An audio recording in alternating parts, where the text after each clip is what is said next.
പ്രത്യക്ഷീകരണ പ്രാർത്ഥനയാണ്. അച്ഛൻ്റെ കൂടെ ഒരുമിച്ച് പ്രാർത്ഥിക്കേണ്ടതാണ്.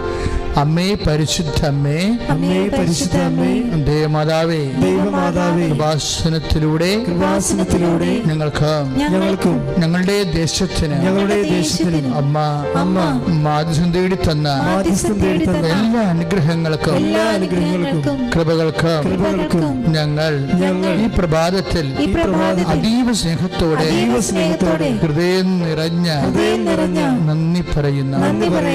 അമ്മേ പരിശുദ്ധ അമ്മേ, ദേവമാതാവേ, 2004 ഡിസംബർ 7-ാം തീയതി കഴിഞ്ഞ് 2:30 കൃപാസനത്തിൽ സംഭവിച്ച അമ്മയുടെ പ്രത്യക്ഷപ്പെടലിനെ കുറിച്ച് സഭയ്ക്ക് സമർപ്പിച്ചിരിക്കുന്ന പഠനരേഖകളുടെ വസ്തുനിഷ്ഠവും